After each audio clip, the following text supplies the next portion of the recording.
오늘은 스승의 주일입니다. 성경에서 스승이 되라는 말보다는 아비가 되라는 말을 합니다. 고린도전서 4장 15절에 그리스도 안에 1만 스승이 있으되 아비는 많지 아니하니 그리스도 예수 안에서 복음으로 내가 너희를 낳았음이라. 바울은 1만 스승은 있지만 아비는 없다라고 얘기하면서 나는 너희를 낳는 수고를 마다하지 않았다라고 얘기를 합니다. 낳고 기르는 일은 힘이 듭니다. 아마 우리 성도님들도 잘 아시리라 생각을 합니다. 왜냐하면 낳고 기르는 건 내가 살아가는 만큼의 힘이 그대로 들어가기 때문입니다.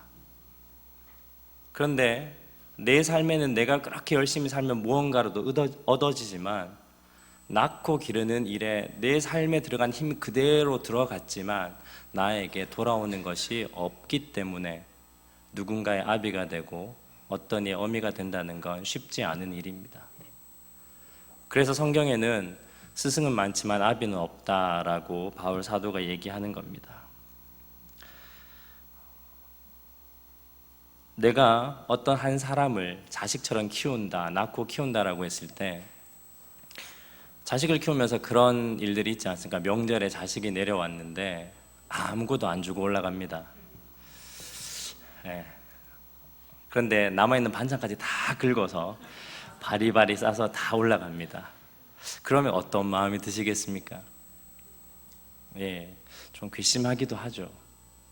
그런데 그렇다고 그렇게 바리바리 싸들고 가는 그 자녀의 등 뒤를 향해서 야, 넌 내 자식 아니야, 그렇게 얘기할 부모님이 없습니다. 넌 선물을 안 가져왔으니 내 자식 아니야 라고 내치는 부모가 없다는 겁니다. 결국 스승은 아비가 되는 사람입니다. 우리 옆에 분들하고 한번 이렇게 인사해 보겠습니다. 스승은 아비가 되는 사람입니다. 낳는다고 하는 것은 잘하고 잘못하고의 개념이 아닙니다. 잘한다고 넌 내가 낳은 내 새끼야, 그리고 못한다고, 잘 못한다고 너는 내가 낳은 애 아니야, 이렇게 되지 않는 게 낳는다라는 개념입니다. 결국 바울 사도는 이 교회가 하나님 앞에 진짜 바른 스승적인 역할을 감당할 수 있는 교회가 되려면 무언가 말씀을 교설하고 가르치고 하는 일에서 이제는 낳고 기르는 일로 바뀌어야 되지 않느냐라고 우리를 향해서 얘기하고 있는 겁니다. 그런데 이런 사랑의 선포, 사랑의 확인, 자비의 선포를 교회가 많이 잃어버리고 놓쳐버렸습니다. 오늘 요한복음 5장에 나오는 베데스다라는 이 히브리어의 뜻은 자비의 집이란 뜻입니다. 자비의 집. 자비가 무엇입니까? 자비는 강한 사람과 또 약한 사람이 함께 공존하고 같이 있고 그리고 같이 살아가면서 서로 배려하고 협력하고 또 섬기는 것이 바로 자비입니다. 오늘 성경에 나오는 베데스다가 자비의 집이라고 했는데 이 장소는 원래 땅속에 묻혀져 있었습니다. 그러다가 1888년에 고고학자들에 의해서 밝혀지고 이렇게 발굴이 되었습니다. 크기가 얼만큼 크냐면 100m 정도가 됩니다. 그러니까 축구장 크기로 생각하면 됩니다. 한쪽은 100m, 다른 한쪽은 가로는 100, 세로는 한 60m 정도 됩니다. 길게 봤을 때 80m. 그러니 축구장 하나 크기라고 생각하면 됩니다. 축구장 하나 크기 되는 곳에 반 잘라서 연못이 2개 있습니다. 깊이는 한 6m에서 7m가 됩니다. 그래서 이렇게 계단식으로 해서 내려가는 그런 목욕장처럼 된 게 이 베데스다의 우물입니다. 이 자비의 집은, 베데스다는 치유와 회복이 있는 그런 장소였습니다. 그런데 이 연못은 우리가 다 알지만 하나의 특이한 사건이 벌어집니다. 천사들이 한 번씩 내려오는데 그렇게 내려오면 그때마다 물이 없어진답니다. 동한답니다. 그 많았던 물들이 축구장을 반 잘라놓은 그 크기 2개의 우물들이 이렇게 마를 때 어떤 사람이 들어가면, 가장 먼저 들어가면 그 사람이 낫는다라는 겁니다. 근데 왜 이게 전설이 아니냐? 오늘 5절에 보면 병자가 몇 년이 됐다고 나와 있습니까? 38년이나 되었다고 나와 있습니다. 만약에 그런 사람들이 얘기를 계속합니다. 예수님 물었을 때도 제가 먼저 들어가야 되는데 제가 너무 힘들어서 다른 사람이 먼저 들어가서 나아버립니다 라고 얘기를 합니다. 결국은 이 38년 동안 있으면서 수많이 이런 일들이 일어났다라는 겁니다. 결국엔 전설이 아니라 38년 동안 기다린 사람이 있었다는 걸로 봐서는 이런 일들이 일어났다라는 겁니다. 그런데 이 자비의 집 베데스다가 움직여지는 원리는 전혀 자비스럽지 않습니다. 이 베데스다라는 이 우물을 움직이는 원리는 단 두 가지입니다. 하나는 불확실성의 원리와 또 하나는 무한 경쟁의 원리입니다. 이 베데스다에는 영육 간의 고침을 받기 위해서 오는 사람들로 늘 북새통입니다. 붐빕니다.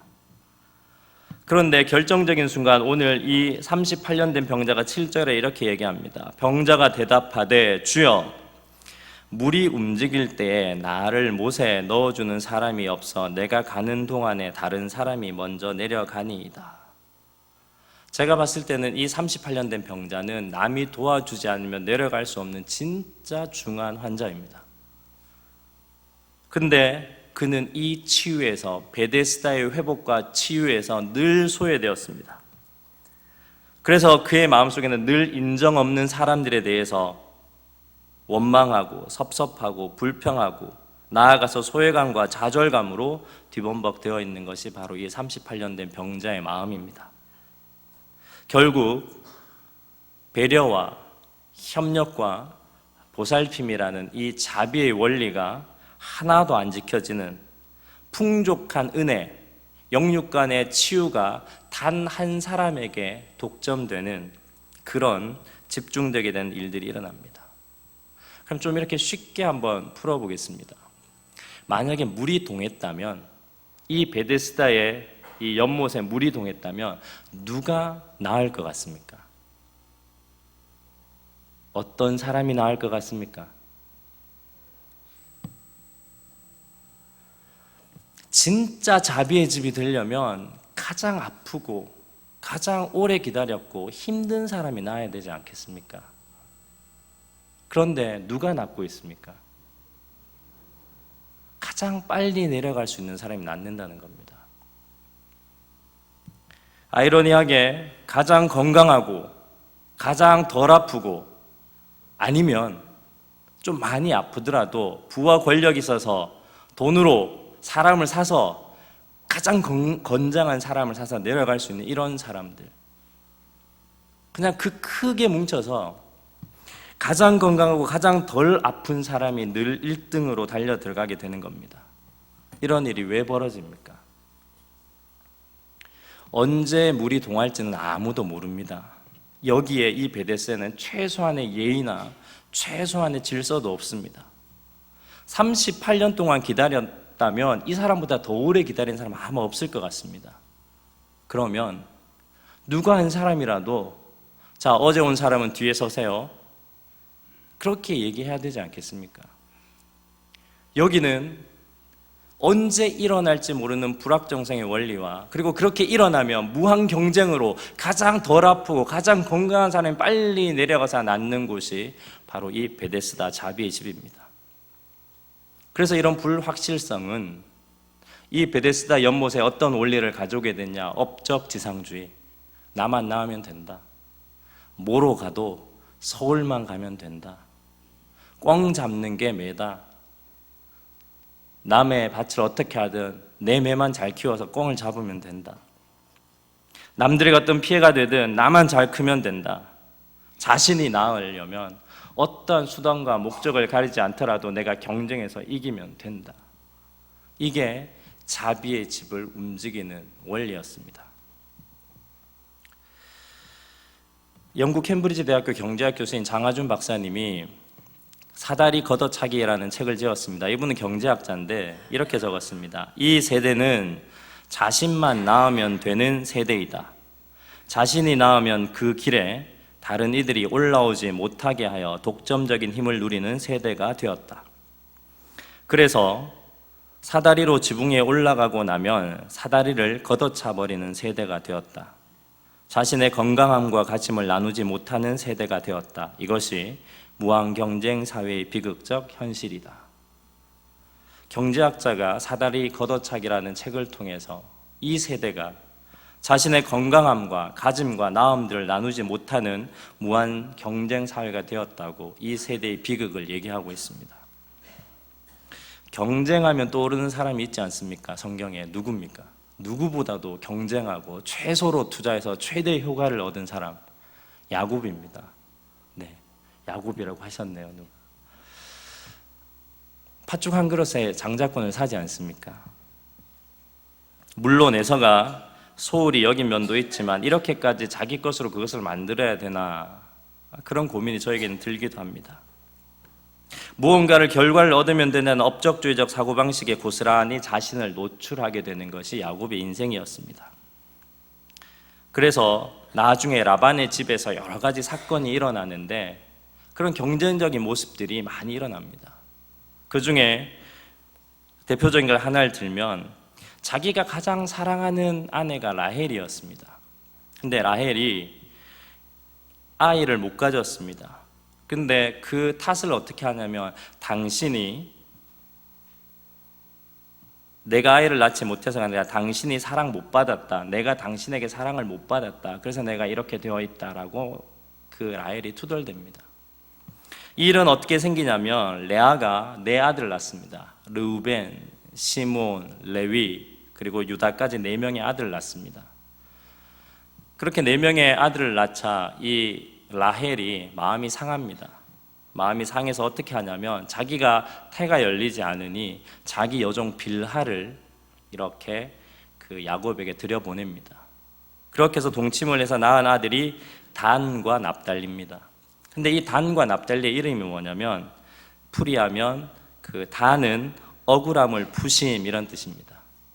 자기가 그렇게 언니가 4명의 아들을 낳고 알게 모르게 눈치를 주고 자기는 야곱에게 사랑을 못 받는 것 같아서 자기 종을 통해서 아이를 낳고 그 첫째 아이 이름을 억울함을 푸심, 이렇게 지었습니다. 그리고 종에게 낳은 둘째 아들에게 납달리라고 해서 경쟁함, 이렇게 짓습니다. 결국은 이 문화 가운데 지금 이 야곱은 어디에서든 경쟁적이고 이겨야 되고 얻어야 되고 이런 삶들을 밑바탕에 깔고 살아가는 삶이라는 것을 너무 자세히 보여주고 있습니다. 거기서 멈추는 게 아닙니다. 그렇게 하니 이 레아가 또 슬그머니 그 장면을 보고 마음이 탑니다. 그래서 어떻게 하냐면, 그 레아 첫째 누이도 자기 종인 실바를 그렇게 들여보냅니다. 근데 이 사건은 어떻게 되냐면, 그 레아의 첫째 아들인 그 르우벤이 밖에 나갔다가 합한채라는 식물을 삽니다. 약간 환각작용이 있는 그런 식물입니다. 그 식물을 따왔을 때, 이걸로 내가 야곱에게 하면 야곱이 날 좋아할 수도 있어, 사랑할 수도 있어, 이 식물의 힘을 빌리자라고 해서 이 합한채를 꺾고 오는 그 르우벤에게 그걸 빼앗습니다. 라헬이 그렇게 경쟁해서 사랑을 가지고 빼앗습니다. 근데 그 사건을 이 레아가 봅니다. 레아가 보고 뭐라고 하냐면, 야, 너는 왜 내 아들이 가져온 걸 너가 빼앗아 가느냐, 돈 내, 이렇게 얘기합니다. 그럼 뭘로 할까? 그러면 내 종 실바를 먼저 그 야곱에게 잠을 자게 해, 그렇게 합니다. 그러니까 허락을 합니다. 그렇게 해서 아들이 또 2명이 태어납니다. 그 아들이 바로 그 실바가 나온 애들이 그 누구죠?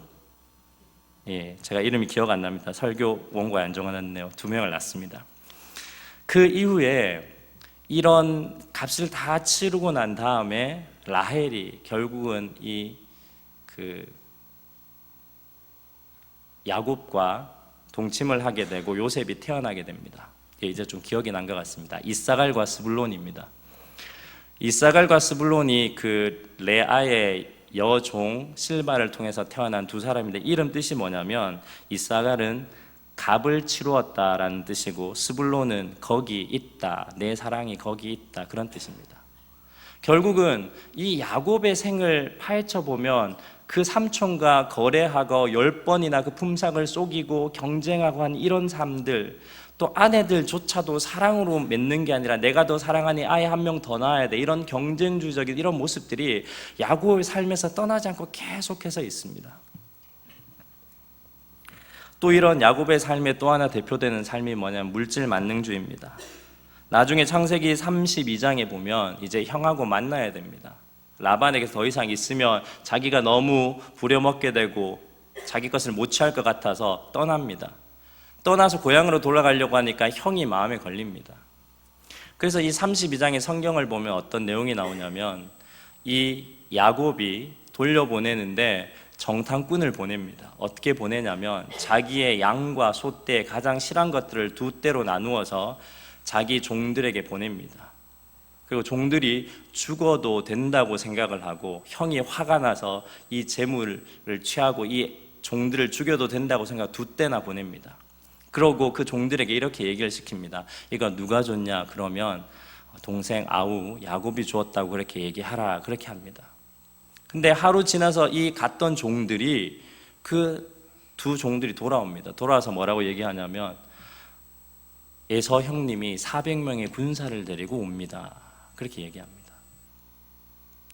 그래서 그날 밤에 어떻게 하느냐, 다시 그 소떼와 양떼들을 또 만듭니다. 그래서 얼만큼 만드냐면 한 4떼를 만듭니다. 그래서 또 보냅니다. 그렇게 하고 기도를 합니다. 그렇게 보내고 난 다음에 하루가 지나고 그 다음에는 어떻게 하느냐, 자기 가족까지 32장에 보면 자기 아내와 아들들도 다 같이 건넙니다. 야복강을 예서를 만나게 넘어갑니다. 그리고 그 처자와 그 양떼들을 또 보냅니다. 그러면서 어떻게 하느냐, 자기는 뒤로 빠져나옵니다. 성경은 그렇게 기록하고 있습니다. 지나가게 하고 자기는 강 다 건너게 한 다음에 자기는 혼자 돌아서 야복강에 혼자 남습니다. 뭡니까? 내가 가지고 내가 벌고 내가 한 것들 내가 누려야지. 내가 저렇게 많은 재산을 두고 죽으면 어떡해? 그래, 물질로 하면 에서의 마음이 풀리겠지. 계속해서 그렇게 보내는 겁니다.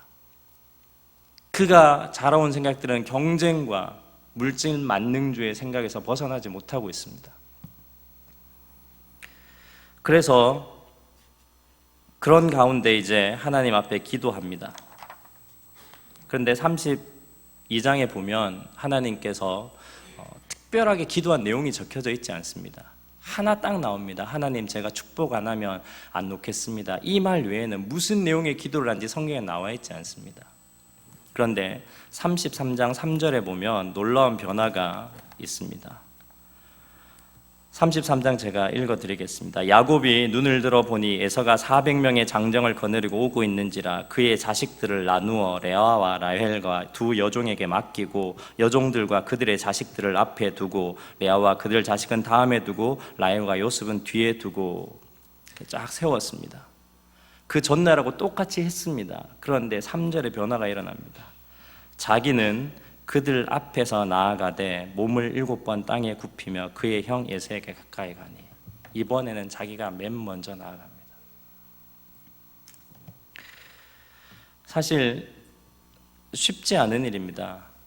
경쟁에서 무언가 이겨야 되는 사람이 자기가 가지고 있는 물질로 무언가를 해서 내 이익을 얻기 위해서 그런 물질주의에 빠져있던 사람이 그래, 내가 죽으면 어때? 가서 화해해야지 라는 이 마음을 얻는 작업은 굉장히 놀라운 변화입니다. 이게 경쟁과 물질이 해결하지 못하는 내가 죽겠다, 죽으면 어떻게, 괜찮아, 난 하나님께서 나에게 축복 준다고 하셨잖아, 그 약속을 믿고 죽을 수도 있겠구나라는 강을 건너가는 것, 그게 물질과 경쟁에서 빠져나오는 다윗의 회개였습니다. 우리는 많이 가지면 가질수록, 우리는 뭔가 내가 경쟁에서 이겨서 힘이 많은 사람일수록 그 죽음의 강을 건너기 힘듭니다. 자기가 부릴 수 있는 사람을 보내고 자기가 쓸 수 있는 돈들을 써서 자기만을 지키려고 합니다.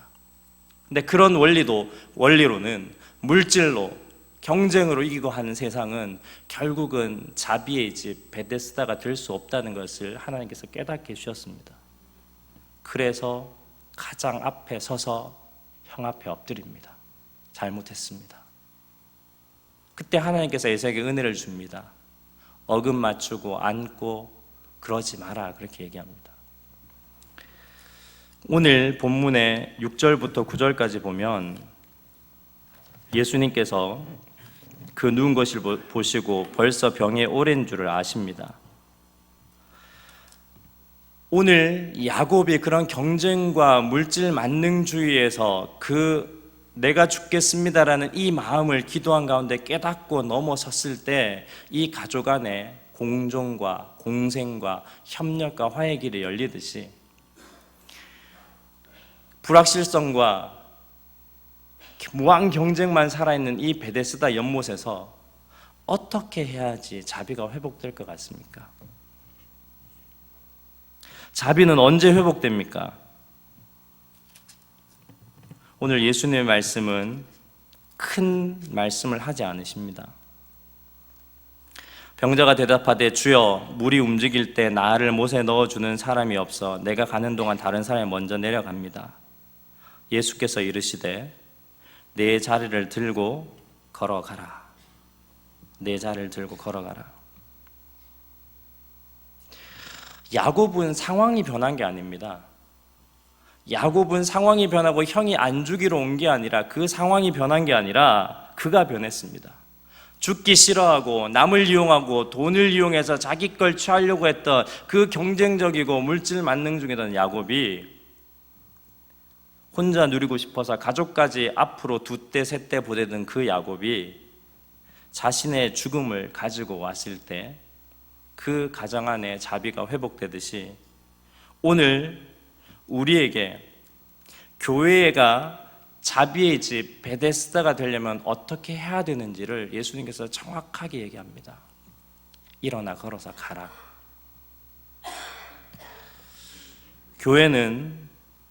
교회가 주는 은혜는 독점되는 은혜가 되어서는 안 됩니다. 강하고 힘세고 열심히 하는 사람들이 내려가서 납고 가는 그런 독점되는 은혜가 되어서는 안 됩니다. 누구에게만 허락되는 은혜가 되어서는 안 됩니다. 열심히 하는 사람에게 더 많이 주는 것은 세상에서 바른 이치입니다. 그러나 교회에서도 이것이 당연하게 여겨져서는 안 됩니다. 이것은 틀린 것이 아니라 늘 열심히 하는 사람 위주로 교회가 돌아가서는 안 된다는 말입니다. 예수님의 비유입니다. 한 포도원 주인이 아침 9시, 12시, 오후 3시, 5시에 불러온 모든 사람에게 5시에 온 사람부터 한 데나리온씩 품삯을 계산합니다. 그때 일찍 온 사람들이 더 줄 줄 알고 기대했다가 화를 냅니다. 불평합니다. 하나님의 은혜는 독점적으로 열심히 한 사람한테 더 많이 주겠다는 게 아닙니다. 성경은 내가 9시부터 나와서 일하는데 왜 5시에 늦게 나와서 어슬렁거리며 나온 사람에게도 같은 품삯을 주냐고 투덜대는 게 성경의 품꾼들의 모습입니다. 이 얘기를 보면 어리석다는 생각이 들지 않습니까? 그런데 우리도 똑같이 신앙생활을 하고 있습니다. 지금 이 주일 오후 찬양 예배를 드리신 모든 성도님들은 아침부터 나서 열심히 봉사하고 열심히 예배드리신 분들입니다. 그러니 우리가 어떻게 돼야 된다고 생각합니까? 그렇지 않고 예배 잘 안 드리고 봉사 안 하고 섬기지 않는 사람들보다 주일 오후 예배까지 새벽부터 나와서 섬기는 우리들이 어떻게 돼야 된다고 생각을 하고 있습니까? 하나님께 복을 더 많이 받아야 된다고 생각하고 있지 않습니까? 이게 우리 신앙의 수준입니다. 그러면 아직 우리는 어떤 사람들이냐? 38년 된 병자를 그대로 두고 달아난 얌체 같은 신앙인들입니다. 성경은 오늘 9절에 이 일이 벌어진 날을 뭐라고 적냐면 그 사람이 곧 나와서 자리를 들고 걸어가니라 이날은 안식일이니 이렇게 되어 있습니다. 교회는 이 일, 안식일에 무엇을 해야 되는지 아십니까? 주일날 우리가 드려야 되는 이 예배 때 무슨 일이 벌어야 되는지 아십니까? 열심히 봉사하고 열심히 섬기고 열심히 나눌 건강과 물질이 있는 사람들만 앞에 나와서 칭찬받고 영육간에 치유받고 돌아간다면 여전히 교회 안에 38년 된 병자는 치유받을 수가 없습니다. 이제 우리는 그런 사람들을 돌아보아야 됩니다. 교회는 다니지만 38년 내내 기쁨도 없고 낫지도 못하고 늘 불평하고 힘듦이 있고 그래서 아무도 관심 가져주지 않는 그렇게 신앙생활하는 사람들, 오늘 2부, 3부, 1부 예배 드렸다가 아무 기억도 되지 않고 돌아간 수많은 사람들, 그 사람들이 왜 여기 왔겠습니까? 낫고 싶어서 왔지 않겠습니까? 하나님 나 좀 치료해 주세요. 그 예배 드리기 정말 힘든데 왜 신앙생활 잘 하고 싶지 않으시겠습니까? 왜 봉사하고 싶지 않으시겠습니까? 아직 그 힘이 안 난다는 겁니다. 그때는 38년 된 중환자처럼 움직임조차 할 수 없다라는 겁니다. 그래도 그 희망의 끝자락 한번 붙잡고 2부 예배, 3부 예배 나와서 그냥 고개를 들이미는 겁니다. 근데 그들의 입에서 나오는 마지막 고백이 뭔지 아십니까? 하나님, 구유교회 갔더니 열심히 섬기고 열심히 봉사하고 열심히 나눌 물질과 건강 있는 사람들이 하나님 나쁜 거 아니죠. 그런데 그들이 열심히 일하고 그들이 치유받고 그들이 기뻐하고 다 그러더라고요. 저는 어떤 한 사람도 물이 동할 때 같이 내려가 준 사람이 없더라고요. 그들의 눈을 보아야 합니다. 그들의 마음을 보아야 합니다. 일어서지 못하는 사람들, 조금이라도 더 건강하고 더 부유해서 우리는 아침부터 나와서 이 시간까지 예배드릴 수 있는 에너지와 여력이 있다는 건 우리는 그 사람들에 비해서 더 건강하고 더 아프긴 하지만 그래도 여력이 있는 사람들이라는 겁니다. 그래서 물이 동하면 우리의 힘으로 들어갈 수 있는 사람들이 바로 우리라는 겁니다. 주일 오후 예배까지 드리는 내가 이제 예배당 주위에서 누구를 보아야 되냐? 38년 된 병자들을 보아야 됩니다. 물이 동하면 내 힘듦과 내 어려움을 들고 들어가고 안고 내려가는 게 아니라 물이 동하면 먼저 그들을 안고 내려가야 합니다. 물이 동하면 사람들이 억울하게 38년이나 기다리지 않도록 서로 진짜 약한 자를 더 먼저 데려가야 됩니다. 어제 왔으니까, 내가 20년 신앙생활 했으니까, 내가 줄 20번 섰으니까 어제 오고 오늘 오고 순서가 중요한 것이 아닙니다. 내가 더 많이 섬긴 봉사의 양이 중요한 게 아닙니다. 진짜 약한 자를 더 먼저 데려가는 공동체가 되어야 됩니다. 우리 교회는 38년 된 병자가 나아야 됩니다. 우리가 낫는 게 아니라 38년 된 병자가 나아야 됩니다. 그들이 우리의 교적부에 적혀 있고 교회의 이름이 적혀 있다는 것은, 그래도 주일에 낫고 싶어서 기웃기웃거리고 있다는 것은 우리가 조금 마음을 돌려서 그들의 관심을 가지고, 나도 나아야 되는 병이 있고 힘들지만 그래도 그들을 안고 데리고 내려가야 됩니다. 설령 그렇게 살다 보면 야곱이 들었던 생각이 딱 듭니다. 아, 이러다가 나 죽겠구나. 근데 그게 은혜입니다. 기도하는 자가 변화된다는 게, 아, 나 죽겠구나, 이러다가 내 병은 못 고치고 이렇게 허드렛 일 할 때가 죽겠구나, 그게 은혜입니다. 마지막으로, 혹시 이 오후 예배를 드리지만 그렇게 넉넉한 힘이 있는 사람이 아니라 진짜 약한 사람을 위해서 권면합니다. 사실 이 본문은 그 38년 된 병자에게 한 이야기입니다. 네가 자리 들고 걸어가라. 무슨 말입니까? 무한 경쟁과 불확실성의 그런 데 의지해서 내려가려고 하지 말고, 네가 아프냐? 아픈 상태로 살아서 다른 쪽으로 걸어가라는 겁니다. 나아가 약한 자도 자리를 들고 일어나야 합니다. 나는 약하기에 도울 수 없다고, 나는 도움 받아야만 된다고 생각하지 마십시오. 일어나면 됩니다. 일어나 걸어가라라고 했을 때 일어나 걸어가니 그 사람이 곧 나아서 자리를 들고 걸어가니라. 그때 다리 힘이 생깁니다. 나는 나눌 돈이 없어 가난해. 나는 건강이 없어서 힘들어. 나는 우리 가정이 너무 힘들어서 집에 가야 돼. 오늘 나에게 예수님께서 말씀하십니다. 너 가난한 거 다 안다. 가족이 힘든 것도 안다. 그리고 교회를 섬기고 그런 연약한 자를 안기에 너무 힘들게 병들어 있다는 것도 안다.